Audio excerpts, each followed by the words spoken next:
이제 저는 이번 연도에 은평고를 먼저 졸업한 김상현이라고 합니다. 여러분은 아직 입학식을 안 하시는 거죠? 이제 곧 할 텐데 저는 사실 은평고 배정받고 눈물을 흘렸거든요. 근데 이제 여러분한테 은평고 인식이 어떤지 모르겠지만 이제 오늘 조언 받은 거 참고해서 꼭 좋은 대학 갈 수 있기를 응원하도록 할게요. 그러면 먼저 녹차를 간단하게 소개를 해드리자면 입시 제도를 간단하게 설명하고 그다음에 동아리나 내신 이런 거 설명하고 마지막에 질문을 받도록 할게요. 그래서 혹시 발표 보다가 질문할 거 생기면 필기해 주시면서 보면 될 것 같아요. 그다음에 입시 제도를 간단하게 설명을 드리려고 하는데 일단 이건 제가 직접 대입을 띄웠던 이제 작년도에 대입 일정을 제가 긁어왔어요. 잘 안 보일 텐데 읽어드릴게요. 일단 우리가 대학을 갈 수 있는 방안이 크게 두 가지가 있죠. 수시와 정시가 있는데 일단 9월에 수시 모집 원서 접수를 하고 그 다음에 11월에 수능을 보고 12월에 성적의 발표가 나면 이제 합격자 수시 발표하고 그 다음에 이 수능 성적을 바탕으로 12월 말부터 1월 초까지 정시 모집 원서 접수를 하고 이후에 정시 합격자가 발표되는 방식으로 대입이 흘러가요. 근데 이제 그러면 수시와 정시가 정확히 어떤 거를 평가하는 요소냐라고 보면 수시는 우리가 고등학교 3년 동안 쓰는 생활 기록부를 바탕으로 평가를 하는 거죠. 그래서 총 6번이 지원이 가능하고 아까 말씀드렸다시피 9월에 원서 접수를 하며 수능 최저 학력 기준이라는 거를 두는 학교가 있어요. 주로 이제 상위권 대학에서 수시를 모집을 할 때 수능 최저를 둔다고 이야기를 하는데 예를 들어서 어떤 거냐면 이제 제가 대입을 띄웠을 때 고려대에서 추천 전형과 일반 전형이 있었거든요. 근데 각각 수능 최저가 3합 5, 4합 7 이렇게 불렀어요. 이게 무슨 의미냐면 우리가 수능을 볼 때 국수, 영탐 이렇게 4개 과목을 보잖아요. 그 뭐 한문 뭐 있겠지만 그 중에 3합 5라는 거는 국수, 영탐 중에 3개 과목을 합쳐서 등급이 5 이내에 들어야 되는 거예요. 예를 들어서 3합 5를 맞추려면 국영수로 맞춘다 하면 1, 2, 2 이렇게 해야 되는 거죠. 근데 또 일반 전형은 4합 7이었잖아요. 그러면 국수, 영탐 4개 과목 합이 7 이내에 들어야 되는 거죠. 그래서 뭐 예를 들어 1, 2, 2, 2 이렇게 하면 딱 7이죠. 그래서 그런 수시로 지원할 때도 수능 공부를 꼭 챙겨야 된다는 걸 여러분이 염두에 두셔야 되고 다음은 정시는 이제 수능 성적을 바탕으로 대학에서 모집을 하는 건데 3번 지원이 가능하고 방금 말씀드린 것처럼 12월 말부터 원서 접수를 하며 수시 납치라는 게 항상 있는데 이게 어떤 거냐면 이제 우리가 수시 원서 접수를 더 먼저 하잖아요. 그래서 우리가 9월에 수시 원서 접수를 했어요. 근데 그 사이에 열심히 공부를 해가지고 만약에 수능을 만점을 받았어요. 그러면 거의 원하는 학교로 골라갈 수 있는 수준이 되는 거잖아요, 정시에서. 근데 만약에 이 친구가 이미 수시로 지원한 대학에서 합격을 했으면 정시로 지원을 못 하는 거예요. 그렇죠? 이걸 이제 그래서 수시 납치라고 표현을 하는데 그렇다고 수시 납치 현상이 일어나지 않게 하겠다고 수능에 또 몰빵을 해야 될까요? 그건 아니겠죠. 그래서 결국에는 수시를 준비하든 정시를 지원하든 간에 우리는 내신이랑 수능 공부를 모두 챙겨가야 한다는 말씀을 드리고 싶었고 그 다음에 수시에서 평가하는 생기부는 어떤 구성으로 되어 있는지 좀 더 알아볼게요. 일단 여러분이 학교 시험을 보고 수행평가 보고 성적을 받는 걸로 교과가 구성이 있고 그 다음에 그 외에 출결, 동아리, 또 새로 특기사항 이런 비교과 활동이 있어요. 근데 이제 여러분 때 대입을 살펴보니까 이제 자율 동아리라든가 개인 봉사, 수상 실적 이런 게 다 폐지가 되더라고요. 그러다 보니까 비교과의 평가 비율이 줄어들고 아무래도 내신의 중요성이 강조되지 않을까 생각을 해요. 그래서 여러분도 이제 생활 기록부를 챙겨야겠다 마음을 먹으면 교과에 좀 더 힘을 실어야 되지 않을까 생각을 해봅니다. 이제 동아리에 대해서 얘기를 할 텐데 제가 이제 졸업한 지 이제 한 달도 안 됐나 그렇거든요. 그래서 이제 1학년 분들을 모집하는 동아리에 대한 정보가 사실 부족해요. 이제 그거는 제가 죄송하다는 말씀을 드리고 싶고 그래도 여러분 입학하고 나면 아마 여러분을 모집하기 위한 동아리에서 홍보물을 교실마다 돌릴 거예요. 그거를 참고해서 가장 베스트는 여러분 진로에 맞는 동아리를 선택하는 거겠죠, 당연히. 그래서 자신의 진로를 결정한 친구들은 그런 동아리를 탐색해서 면접 있는지 없는지 고려해서 이제 가입을 하면 되겠고 만약에 진로를 결정하지 못했다 하더라도 여러 동아리 중에 가장 흥미있는 동아리를 선택해서 들어가는 걸 추천을 드려요. 왜냐하면 나중에 진로를 결정한 뒤에 내가 이전에 선택한 동아리에서 했던 활동을 대입에 활용할 수 있거든요. 분명히 연결할 수 있는 부분이 있을 거예요. 그렇게 해서 뒤늦게 활용할 부분을 찾아낼 수 있기 때문에 흥미 또는 진로를 고려해서 동아리를 선택하는 걸 추천을 드리고, 여기 추가적으로 적어놓은 건 자율 동아리는 반영이 안 된다라는 이야기인데, 제가 여기서 드린 말씀은 학교에서 여러분을 배정해드리는 동아리예요. 학교에서 만든 동아리라고 할 수 있는데, 자율 동아리는 이제 여러분이 담당 쌤을 직접 찾아서 한 친구 3-4명 데리고 직접 동아리를 만드는 거예요. 예를 들어 독서 토론반 이런 거 있고, 또는 진로 비슷한 친구들끼리 모여서 사회 문제를 탐구한다든가 그런 자율 동아리를 만들 수 있는데, 이게 대입에 반영이 안 되니까 할 필요가 없는 건가? 라고 생각할 수도 있겠죠? 근데 또 뭐 자율 동아리에서 친구들이랑 책을 읽었는데 이 책이랑 교과 내용을 연관을 지어서 뭐 주제 발표를 할 수 있다, 이런 것도 또 요소로 포함할 수 있는 거니까 할지 말지 여부는 여러분이 학교 생활에 한번 적응을 해보고 결정을 해보는 걸 추천을 드려요. 다음은 이제 앞에서 강조했던 내신에 대한 이야기를 할 텐데, 물론 여러분이 학원을 다니시면 학원 공부를 바탕으로 내신을 준비하시겠지만, 저는 학교 수업에도 정말 집중을 해주셨으면 좋겠어요. 왜냐면 저도 일단 그랬고, 당연한 얘기일 수 있지만 선생님들이 수업 시간에 생각보다 시험 출제 포인트나 서술형 포인트를 많이 흘리시는 경향이 있어요. 그렇기 때문에 수업 시간에 최대한 졸지 말고, 만약에 졸더라도 친구한테 부탁해서 필기는 꼭 받아내고, 그래서 수업 시간에 필기하는 습관을 들이는 것이 중요하다라는 말씀을 드리고 싶고, 그리고 은평고는 학교가 가봤나요? 혹시 학교? 학교가 작죠. 그래서 인원도 그만큼 적은 편이에요, 다른 학교에 비해. 그래서 등급 컷이 빡빡한 경우가 많다라고 적어놨는데, 이게 무슨 말이냐면 이게 등급 컷 비율이죠. 이제 전교생 중에 상위 4%가 1등급, 그 다음에 4% 제외하고 나머지 7%가 2등급, 12%, 17% 이렇게 내려가는 순인데, 만약에 전교생이 200명이라고 칩시다. 그러면 그 중에 4%니까 1등급에 드는 인원은 8명이겠죠. 그쵸? 근데 일단 저 학교 다닐 때 전교생이 180인가 그랬거든요. 200명이 안 되죠. 그러니까 1등급을 받을 수 있는 인원이 8명도 안 된다는 얘기잖아요. 그래서 뭐 좀 더 과장을 해서 만약에 전교생이 100명이다 하면 1등급을 받을 수 있는 인원이 4명밖에 없는 거죠. 즉 그 과목을 수강하는 인원이 줄면 줄수록 좋은 등급을 받을 수 있는 인원 수도 같이 주는 거예요. 그래서 이제 은평고가 인원이 적으니까 그런 단점이 있기 때문에, 특히나 여러분이 2학년 때 이제 선택 과목을 선택하면 선택 과목마다 수강 인원이 다 갈리잖아요. 그렇기 때문에 인원이 적은 과목을 선택하면 할수록 좋은 등급 타기가 좀 힘들겠죠? 그래서 이걸 고려해서 내가 수강하고자 하는 과목이 인기가 있는 과목인지 없는 과목인지 좀 분위기 파악을 하는 게 필요할 것 같아요. 네. 그 다음에 좀 슬픈 얘기를 했는데, 그 플러스 요인을 보자면 은평고는 다른 학교에 비해 시험 보는 과목이나 또는 시험 범위가 좀 좁고 적은 편이에요. 그래서 시험 공부할 때 좀 부담이 덜할 수 있다라는 거를 말씀해 드리고 싶고, 다음에는 선택 과목에 대해서 이야기를 해볼게요. 먼저 선택 과목을 고려할 사항을 크게 2가지를 넣어놨는데, 첫 번째는 수능 때 내가 응시할 과목인가 라고 적어놨어요. 그러면 이제 2024학년도 수능 출제범인데 이제 은평고 가정통신문에 들어간 거거든요. 이제 보면 국어랑 수학에서 크게 선택 과목이 있는데, 여러분 모의고사 다 본 적 있나요? 아직은 경험이 없으려나요? 그쵸? 그럼 간단하게 선택 과목이 어떤 건지 설명을 해드릴게요. 일단 국어 같은 경우는 화작과 엄매가 있는데, 화작은 제시문이 있어요. 그러면 제시문을 보고 여러분이 문제를 풀어야 되는 거예요. 예를 들어서 어떤 친구가 말하기를 하는데 여기서 쓰인 말하기 기법은 이런 거를 추려낸다든가, 그런 게 이제 화작에 속해서, 사실 화작은 공부할 게 없어요. 그냥 제시문을 보고 풀어야 되는 거지 공부할 거 없고 그냥 문제를 계속 풀어야 되는 거죠. 엄매 같은 경우는 반대로 공부할 게 있어요.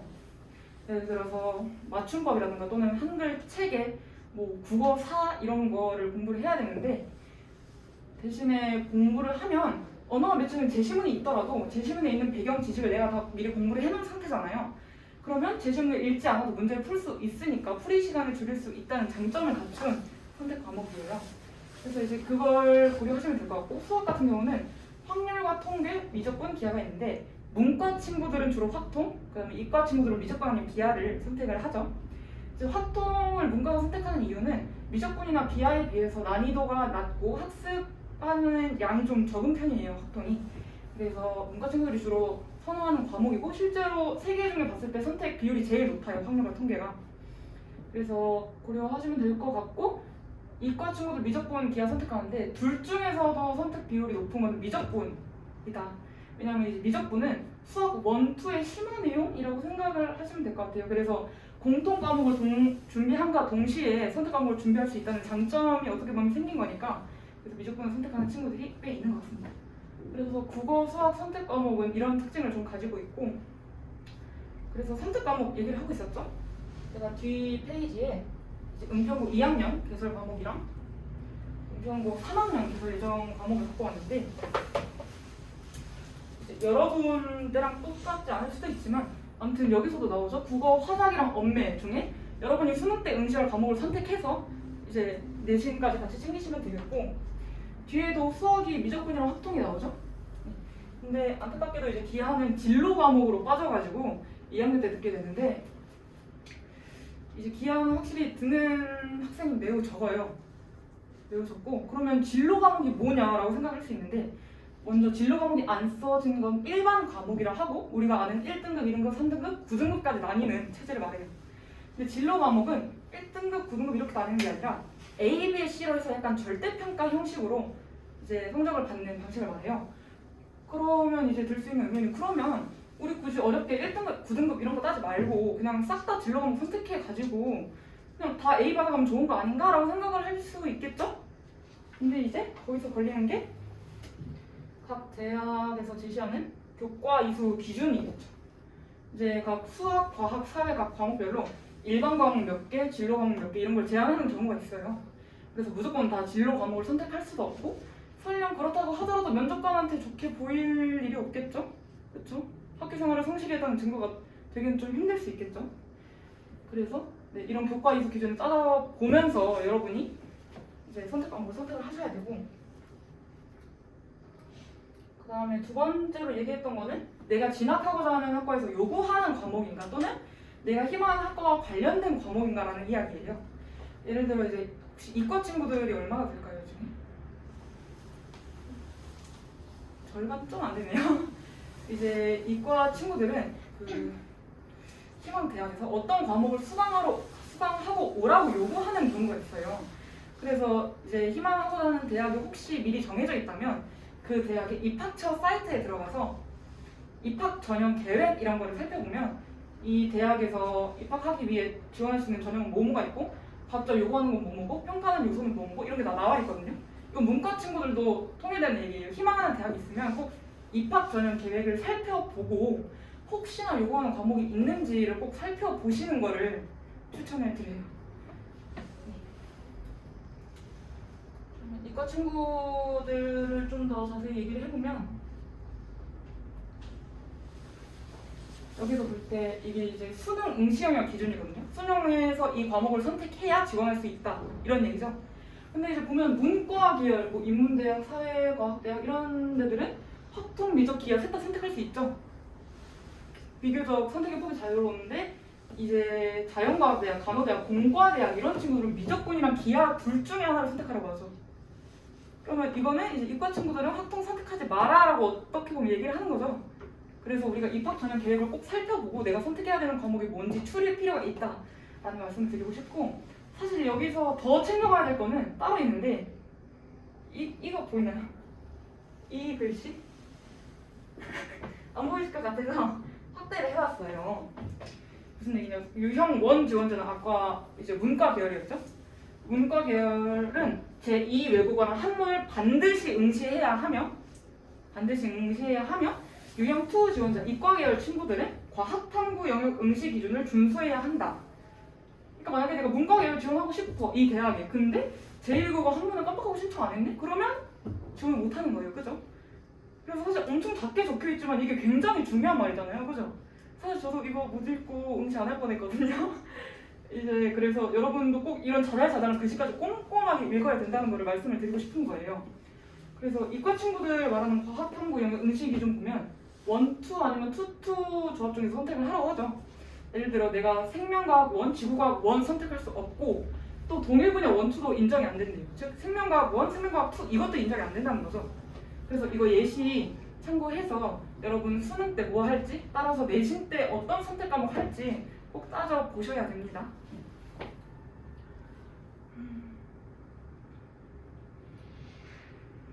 그러면 자연스럽게 이제 문이과 부분 이야기로 넘어갈 텐데, 그래도 여기는 대부분 혹시 자기 문과일지 이과일지 아직 결정을 잘 못했다 하는 친구들도 있네. 고민하는 친구들도 있을 수 있어. 그래서 그나마 1학년 때는 이제 선택 과목이 없으니까 이제 그때 통합과학이나 통합사회 들으면서 진로 찾으면 될 것 같고, 이제 저희 딱 22년도 수능부터 문이과 통합 수능을 봤잖아요. 그래서 이제 특징이 사회 탐구 과목 하나, 과학 탐구 과목 하나를 선택할 수도 있다는 말이에요. 그쵸? 그래서 근데 사실 아직 다른 고등학교에서는 이과 애들은 그냥 사탐 2개 선택하고, 아니 문과 애들은 그냥 사탐 2개 선택하고 이과 애들은 그냥 과탐에서 2개 골라라고 약간 강제적으로 선택을 시키는 경우가 많은데, 일단 은평고에서는 안 그렇거든요. 여러분이 사탐 하나, 과탐 하나를 선택할 수 있고 실제로 그렇게 응시하는 친구를 본 적이 있어요. 그래서 비교적 선택이 자유로운 편이니까 그것도 한번 고려를 해볼 수 있을 것 같고, 문이과 선택 못했더라도 1학년 생활하면서 자기 어떤 과목이 더 맞는지 보면 되니까. 그래서 다시 한번 말씀드리고 싶은 거는 수능 때 응시할 과목인가 또는 내가 지망하는 학과에서 요구하는 과목인가를 꼭 따져서 선택 과목을 선택을 하셔야 됩니다. 다음에 이제 생활기록부 관리에 대해서 이야기를 하려고 하는데, 일단 대입제도가 지금 계속 바뀌고 있는 추세잖아요. 그래서 제가 중요하다고 생각하는 요소를 뽑아오기는 했지만 놓치고 있는 부분이 있을 수 있어요, 분명히. 그렇기 때문에 여러분 이제 1학년 입학하고 나면 분명히 학교에서 입시 설명회나 또 여러분 대입 때 반영되는 요소, 폐지되는 요소, 그렇기 때문에 강조되는 요소가 뭔지 분명히 설명할 수 있는 프로그램을 잡아줄 거예요. 그러면 이제 그거 열심히 들어보고 여러분 대입과 직접적으로 연결된 정보를 습득하는 게 굉장히 중요하다고 생각을 합니다. 그럼 이제 앞서 언급을 했던 세부특기 사항이 있는데, 세부특기 사항을 고려해서 활동을 채워라 라고 써놨어요. 세부특기 사항이 뭐냐면 각 과목별 선생님이 계시잖아요. 각 과목별 선생님들께서 이제 이 과목을 공부할 때 이 친구가 어떤 활동을 했고 어떤 자세로 임했는지에 대해 직접 적어주시는 칸이에요. 그렇기 때문에 제가 학교를 다닐 때 세부특기 사항에 주로 반영됐던 요소는 뭐냐면 그 과목의 수행평가라든가 또는 나중에 추가적으로 하는 주제 발표 PPT를 만들어서 발표를 했다든가 이런 내용을 위주로 해서 세부특기 사항이 적혔거든요. 그래서 여러분도 이제 학교에서 수업을 들으면서 내가 수행평가는 어떤 내용을 하고 또 주제 발표를 할 때 사용할 수 있는 소재는 이런 게 있을 수 있겠다, 이런 거를 미리 뽑아두면서 수업을 들으시면 아마 세특 체험에 더 도움이 될 거예요. 그 다음에 아래 진로와 연결할 수 있는 부분은 전 과목에서 찾아보기라고 이야기를 해놨는데, 예를 들어서 내가 윤리 선생님이 꿈이에요. 그렇다고 해서 윤리 과목에서만 세특을 채우려고 하면 안 된다는 거죠. 왜냐면 그 세특을 채울 수 있는 칸이 그렇게 많은데 윤리 과목만 뽑아서 쓰면 불리하지 않겠어요? 그죠? 그래서 이제 최대한 전 과목에서 내 진로와 연결할 수 있는 부분을 찾아보는 게 좋은데, 사실 문과 친구들은 이과 과목이, 또 이과 친구들은 문과 과목을 자기 진로에 어떻게 활용해야 되는지가 좀 헷갈릴 수 있을 것 같아요.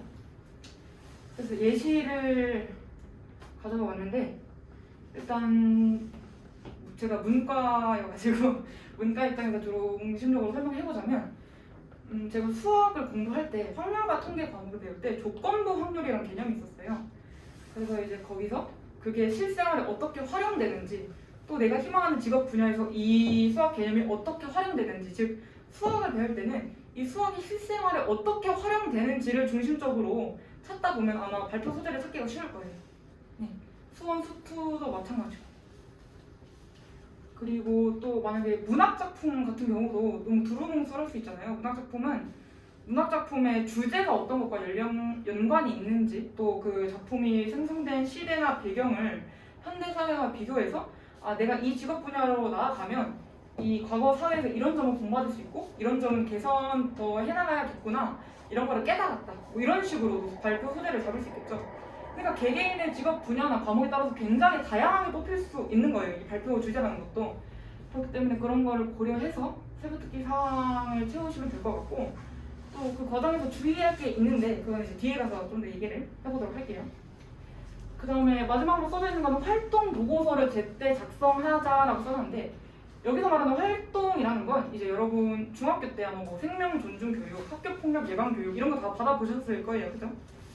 이제 보통 저는 중학교 때 그런 교육 들으면 그냥 흥기로 듣고 약간 흘리는 경향이 없지 않아 있었는데 사실 고등학교도 비슷해요.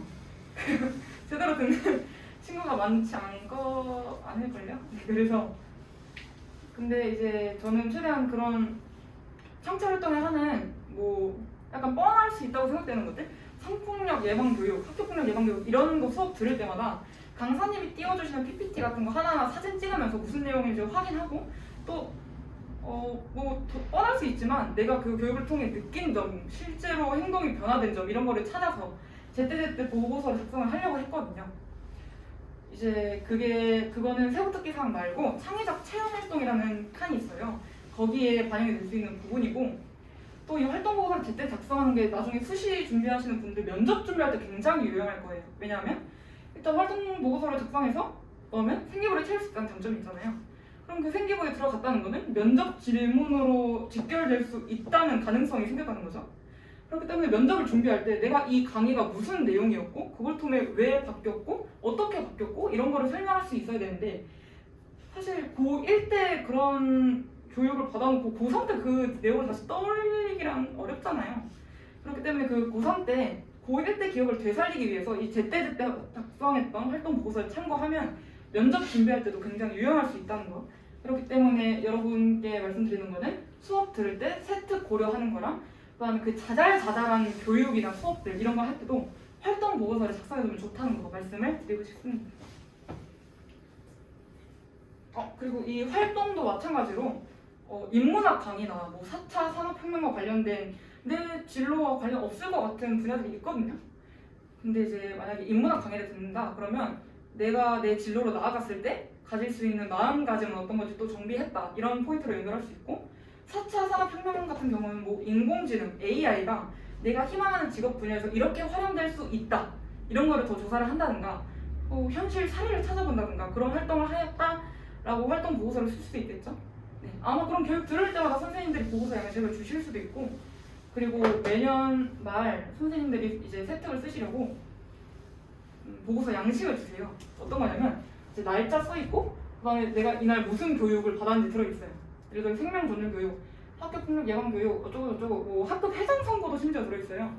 그런 학급 활동들에서 내가 느낀 점, 변화된 점 이런 걸 적어서 내는 양식을 아마 주실 거예요.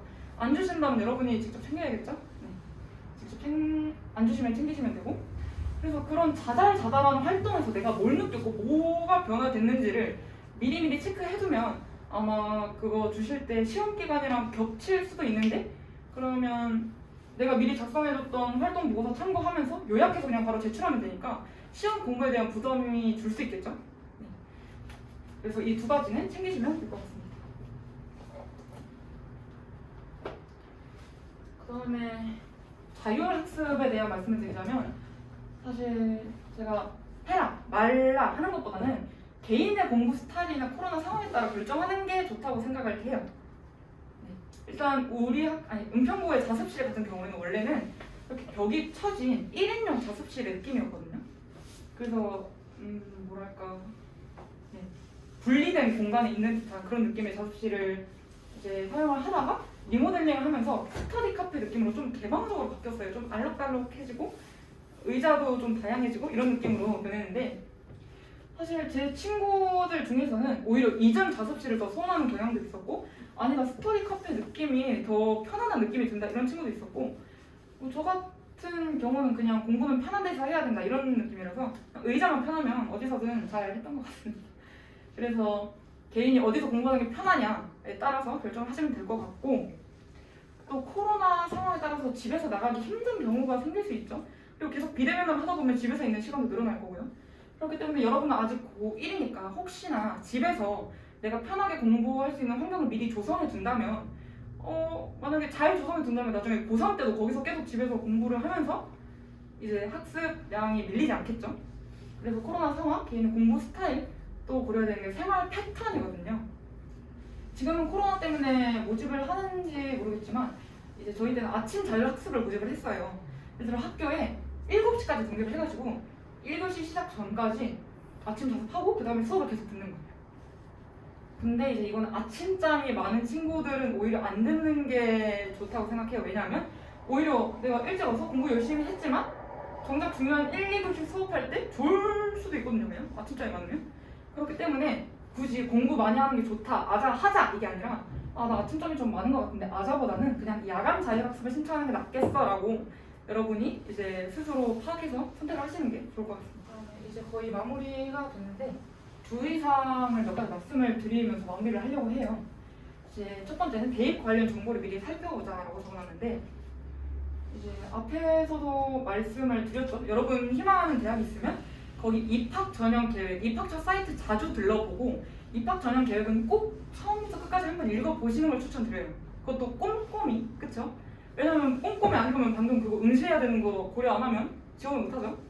그래서 입학 전형 계획 꼭 읽어보시는 걸 추천드리고 그 다음에 또 대입 관련 정보는 저는 정보를 많이 얻었던 데가 수만휘라는 네이버 카페가 있어요.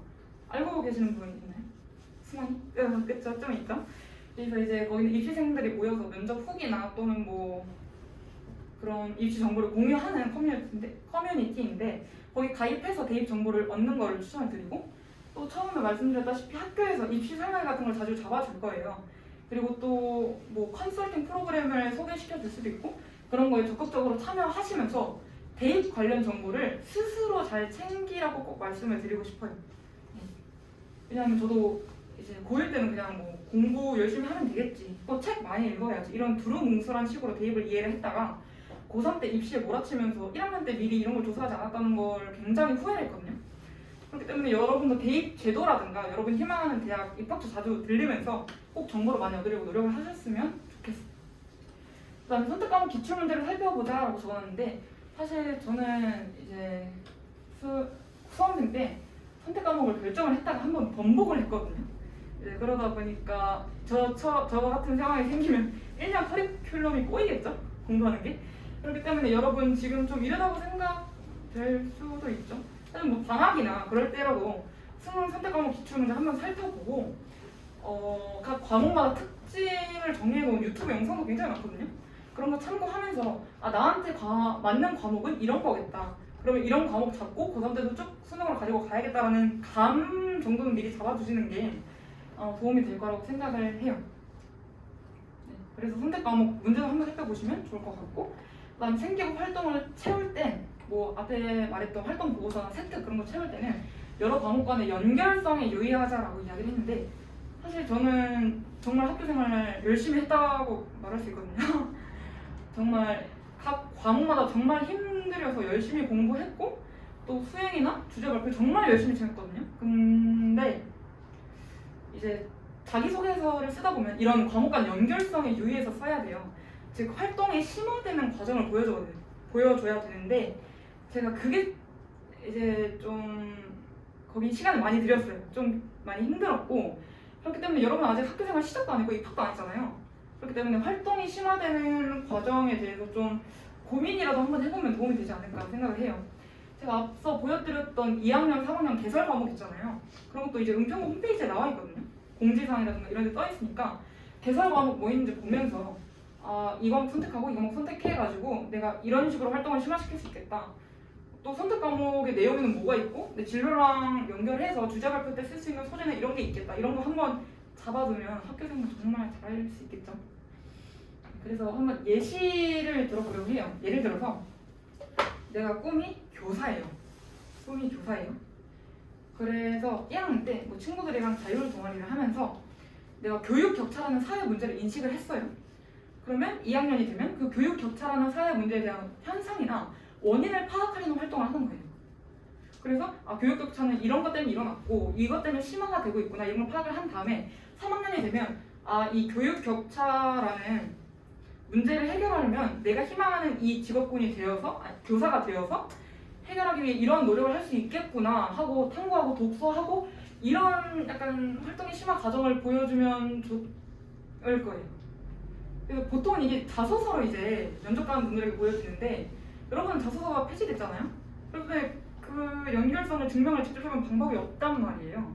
그렇기 때문에 세특을 정말 꼼꼼하게 그만큼 채워야 되는 거고 내신에서 집중을 해야 되는 거죠. 그렇죠? 그래서 그런 이야기였고 선생님과의 관계를 좋게 유지하자. 이거는 이제 그냥 도덕적으로도 맞는 얘기일 수 있지만 특히나 세부특기 사항을 적어주시는 거는 선생님들이 직접 적어주시는 거잖아요. 뭐 사이가 좋아도 안 좋게 적어주실 가능성도 있지만 물론 좋게 유지하면 좋게 써주실 가능성이 더 높겠죠. 그래서 선생님과 관계는 되도록 좋게 유지하고 내가 이 과목에 얼마나 열정이 있고 얼마나 이 과목을 열심히 공부하는지 그런 걸 어필하는 모습을 계속 보여드리면 좋을 거예요. 다음 출결 챙기는 거는 당연히 두고있죠. 혹시나 몸이 약한 친구들이 있다면 그거는 어쩔 수 없을 수 있겠지만 그러니까 내가 성실하지 않다는 걸 보여주는 무단 지각, 무단 조퇴, 무단 결석 이런 거는 이제 생기면 안 된다는 거죠. 그렇죠? 이제 그 얘기하고 있는 거고 필기하는 습관들이 이제 앞에서 얘기했죠. 이제 저는 중학교 때 선생님들께서 수행평가 안내에 있으면 반마다 돌면서 계속 내라고 이렇게 챙겨주셨거든요. 근데 고등학교는 그냥 이제 수업 시간에 한번 수행평가를 공지를 해주시고 근데 안 내면 그냥 점수 깎이는 거예요. 그러니까 이제 중학교 때보다 덜 챙겨주는 거죠. 그렇기 때문에 여러분이 직접 수행평가나 뭐 주제 발표하는 거 이런 건 직접 다 챙기셔야 돼요. 스스로. 네. 그렇기 때문에 내 대입이고 내가 대학을 잘 가고 싶은 거니까 내가 직접 그런 일정 중요한 세특 채우려던 기회나 그런 거 꼭 꼼꼼하게 챙기시면서 필기하는 습관을 들이는 걸 추천을 해드려요.